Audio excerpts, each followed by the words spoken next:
ये बहुत बड़े महापुरुष के वचन हैं, बहुत ध्यान से सुनो, पकड़ो। तुम्हें किसी के आगे घिघियाने की जरूरत नहीं, भगवान का स्मरण करने की जरूरत है, भगवान का ध्यान करने की जरूरत है।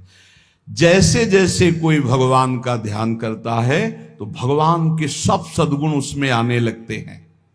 चाहे वो सगुण साक्षात्कार करना चाहे या निर्गुण साक्षात्कार, उसमें योग्यता आ जाती है। म्याणे विठ्ठल ब्रह्मो नवे त्वाचे बोलो नाई कावे। महाराष्ट्र भाषा में कहते हैं मेरे तो सर्वस्व ब्रह्म विठ्ठल भगवान है, तुकाराम जी कह रहे हैं। अब मुझे किसी की बात सुनने की जरूरत नहीं है कि ब्रह्म कौन है, मेरे तो विठ्ठल ब्रह्म है।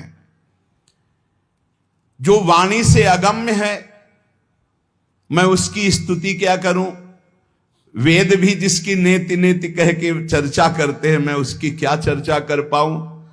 पर मेरी वाणी को नशा हो गया है उनकी चर्चा करने का।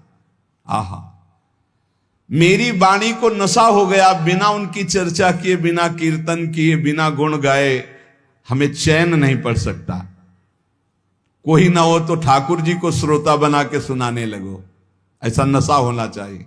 सुनो, अपनी चर्चा आप ही सुनो, ठाकुर जी के सामने बैठ जाए और वाणी लेकर उन्हीं की चर्चा उन्हीं को सुनावे। संसारिक आदमी कर्मेंद्रियों से प्रेरित होकर कर्म करता है, वासना से प्रेरित होकर नाना प्रकार के सुख दुख भोगता है। पर हम कायिक, वाचिक, मानसिक केवल अपने विठ्ठल के लिए कर्म करते हैं। ये बात समझो। संसारिक आदमी कर्मेंद्रियां भाग रही भोगों की तरफ, कर्म करता है, पाप या पुण्य, सुख या दुख भोगता है। लेकिन भक्त कायिक, वाचिक, मानसिक अपने प्रभु को सामने रख करके चेष्टा करता है और उसका कोई ठौर ठिकाना प्रभु के सिवा कोई है नहीं।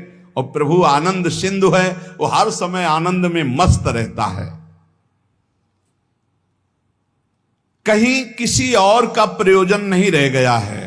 तुकाराम जी के सब जगह विठ्ठल तू मुझे दिखाई दे रहा है। तन, वाणी, मन ये सब तेरे चरणों में अर्पित हो चुके हैं। भगवान अब मेरा कुछ नहीं बचा, केवल आप ही मेरे बचे हो। ये हम लोगों के लिए आदर्श वचन है। हमें ऐसा होना है, प्रभु के सिवा हमारा कोई नहीं। अभ्यास बल में बहुत बड़ी ताकत है। अभ्यास बल हो जाए तो व्याघ्र और सर्प को भी अधीन किया जा सकता है। व्याघ्र बाघ को और सर्प को, अभ्यास बल। देखो जो बचपन से अभ्यास करवा लिए सिंह आदि का, तो ऐसे बछड़े की तरह हाथ फेरते हैं, साथ खेलते हैं, कोई फर्क। सांप पकड़ने वाले जो सर्प मित्र होते हैं, इतना बड़ा अभ्यास कि बड़े से बड़े विषैले सांप को 5 मिनट में अपने वश में करके, व्याघ्र और सर्प को अपने वश में किया जा सकता है। अभ्यास से विष को पचा लिया जाता है। जब उड़िया बाबा ने सुना कि एक महात्मा 10 ग्राम संख्या जहर रोज खाते हैं, तो कहा इसमें तो 10 आदमी मर जाए, ऐसा हो ही नहीं सकता। तो उन्होंने कहा महात्मा है तो उनका पता बताइए, मैं जाऊंगा। उड़िया बाबा वहां गए, महात्मा से कहा आप 10 ग्राम संख्या जहर रोज खाते हैं? उनका हाँ। बोले मैं देखना चाहता हूं, क्योंकि विश्वास नहीं होता, 10 ग्राम में तो 10 लोग मर जाएंगे। शाम के 4 बजे उन्होंने डाला सिलबट्टा में 10 ग्राम तौल करके जहर, संख्या जहर, जैसे धतूरा होता है ऐसे संख्या, उसे पीसा और पीस करके पूरा धोकर खप्पर में डाला और बस पी गए। महात्मा है तो आश्चर्य की बात है। बोले तो रोज हम पीते हैं। तो बोले 10 ग्राम कैसे? तो बोले अभ्यास, पहले दिन एक बीज लिया था, ऐसे घस के चाटा, नशाया, कई दिन उसी बीज को घसकर चाटते रहे, फिर एक बीज, फिर धीरे धीरे आज 10 ग्राम पचा लिया। तुकाराम जी कह रहे हैं अभ्यास का बल करे तो व्याघ्र और सर्प को वश में कर ले। तो मन को वश में नहीं किया जा सकता, इंद्रियों को वश में नहीं किया जा सकता, अभ्यास से किया जा सकता है। अभ्यास योग युक्त ने चेतसा नान्यगामिना। अभ्यास से हम विष को पचा सकते हैं। अगर हम रोज भगवत कृपा से अपमान को पचाना सीख जाएं तो बड़े से बड़े अपमान को भी, निंदा को भी मुस्कुराते हुए सह सकते हैं। अभ्यास से वेदों का अर्थ समझ लिया जाता है। वेद पाठ का अभ्यास करो, धीरे धीरे वेद अर्थ समझा। इसलिए कुछ दुष्कर नहीं है, तुम अभ्यास में आओ। मेरा भजन में मन नहीं लगता, अभ्यास करो। अभ्यास में तुम जितना आगे बढ़ोगे उतने ही उच्च अवस्था को प्राप्त हो जाओगे। अभ्यास में बहुत बड़ी दम है। अभ्यास, एक एक कदम बढ़ाते चले जाओ। अभ्यास, एक एक इंद्रियों पर विजय प्राप्त करते चले जाओ। अभ्यास असाध्य को भी साध्य कर दे।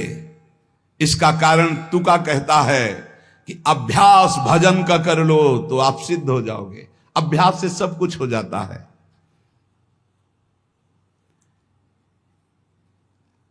संत जब घर आते हैं तभी दशहरा और दिवाली माननी चाहिए, जो भगवत प्रेमी महात्मा है। बहुत बड़ा प्रभाव है, इसीलिए उस प्रभाव का दुरुपयोग असाधु जन कर बैठते हैं। मूर्तमान परम पवित्रता और तीर्थ चलकर आज आ रहा है, ऐसा अनुभव होता है जब संत आते हैं। आज ही दिवाली दशहरा श्री साधु संत आले घरा, तुकाराम जी कह, आज ही हमारी दिवाली और दशहरा हो गया, क्योंकि भगवत प्रेमी महात्मा हमारे घर पधारे या भगवत प्रेमी महात्मा का सानिध्य मिला। साधु संत एति घरा तोची दिवाली दशहरा। हमारे लिए उत्सव है जब भगवत नाम जापक भगवत प्रेमी महात्मा आए, उनका चरणोदक लिया, उनकी वंदना की और बैठ करके उनसे हम भगवत चर्चा की। ऐसे जो भक्तजन हैं उनके संग का परिणाम क्या होता है कि भगवत साक्षात्कार के लिए छटपटाहट पैदा हो जाती है। जैसे जल से मछली को निकालो तो विकल होकर तड़पने लगती है। जीवना वेगली मासूली तुका तैसा तलमली। जैसे जीवन के लिए मछली जल के लिए तड़पने लगती है, बाहर हटा दो, ऐसे सत्संगी का जीवन तड़पने लगता है भगवान की प्राप्ति के लिए। तभी माना जाएगा सत्संग हुआ है। सत्संग का ये फल है। बड़े भाग पाइप सत्संगा, बिना प्रयास होई भवभंगा। संत आधि देवा मग। अगर एक तरफ बड़े बड़े देवता खड़े हो, एक तरफ संत खड़े हो, तो पहले आराधना किसकी करनी चाहिए? तो बोले देव सरावे परते संत पूजावे आरते। पहले संत सेवा, बाद में देव पूजा। जैसे लब्ध्वा जन्म मर प्रार्थ्यम मानुष्यम, ये मनुष्य जन्म जो प्राप्त हुआ है इसकी सार्थकता भगवत प्राप्ति है। ये देव आराधन से नहीं होगी, ये संत आराधन से होगी, जो भगवत प्रेमी महात्मा है। नरदेह का ऐसा ऊंचा स्थान है कि इससे ब्रह्म सायुज्य प्राप्त कर सकते हो, जो अत्यंत कठिन है। नरदेह की स्तुति बड़े बड़े देवता करते हैं, इसलिए तुम्हें वही नरदेह प्राप्त हो गया है। तुकाराम जी कह रहे हैं तुम सच्चिदानंद पदवी को प्राप्त करने के लिए सच्चिदानंद में डूबे हुए किसी संत महात्मा के मिलन की आकांक्षा करो। भगवान से प्रार्थना करो कि मुझे अपने प्रेमी संत का सानिध्य दे दो। उनकी कृपा दृष्टि से आपका मार्ग खुल जाएगा सायुज्य मोक्ष का। इस लोक को देखो, लोगों की क्या दुर्दशा है। देह मिलने पर भी क्या धन्य हो रहे हैं क्या? नहीं। तो जो विट्ठल के दास हुए वही धन्य हुए। जो विट्ठल विट्ठल ऐसे कहते आयु व्यतीत कर रहे हैं, वही सच्चिदानंद पदवी को प्राप्त होते हैं। तुका कहता है मानव जीवन में तू भजन कर ले, बिना भजन के कुछ सार्थक नहीं जीवन। देखो ना भगवान कितना प्यार करते हैं। रीछ बानर कौन सी पवित्रता धारण करते हैं, लेकिन भगवान वृक्ष के नीचे बैठे और ऊपर डाल पे। प्रभु तरुतर कप डार पर ते किए आप समान। ग्वाल बाल अपने मुख की छाछ भगवान के मुख में डाल रहे सखा मंडली। देखो ना प्रेम हमारे विठ्ठल का, तुकाराम जी कह रहे। गोलियांची ताकि पीरे कोड़ पोरे चांगली, ग्वालों के मुख की छाछ पी रहे, तभी तो ब्रह्मा जी को मोह हो गया। ये भगवत प्राप्ति कोई कठिन नहीं, बस चौपड़ का खेल समझ लो। चूक गए तो गोटी मारी जाएगी, गोटी मारना भवबंधन में फंस जाना, गोटी निकाल ले गए जीवन मुक्त हो गए। चौपर का खेल। सारी जी मरी झूठी बाती सारी, बद्ध मुक्त वारी बातकारी। कोई जीवन मुक्त होना कठिन नहीं है। लूडो का खेल, चूक गए तुम्हारी गोटी मार दी गई, और सावधानी से अपने अंक को गिनकर गोटी को बचाते हुए निकल गए, जीत गए, जीवन मुक्त हो गए। नहीं गोटी मार दी जाएगी, खेल है एक ये। सारी वही गोटी, सारी मारी गई, सब झूठा हो गया, खेल बेकार हो गया, हार गए। और सारी मारी नहीं गई, निकल गए तुम तो मुक्त हो गए। खेल रखा है भगवान ने। तुकाराम जी से पूछा गया, क्या गृहस्थाश्रम में जैसे विरक्त को भगवान मिल जाते हैं ऐसे मिल जाएंगे? तो उन्होंने कहा, पागल बनने की जरूरत नहीं है।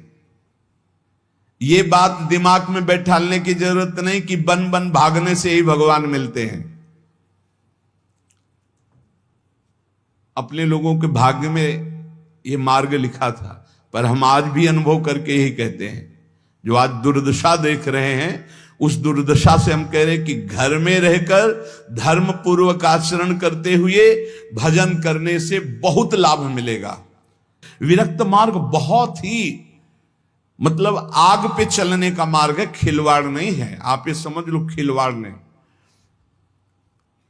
सफीपुर एक गंगा किनारे स्थान है, तो वयोवृद्ध महात्मा सन्यासी रहते थे। तो उनके घर के कुछ लोग गुड़ और ये सामग्री लेके गए, तो उनका गंगा जी में डाल दो या किसी और को दे देना। नहीं, मुझे आपका एक भी अन्न का टुकड़ा नहीं, मैं विरक्त हूं, आपका सेवन नहीं कर सकता। और आप यहां से कुछ एक भी टुकड़ा लेने की सोचना मत। आप ऐसे खरे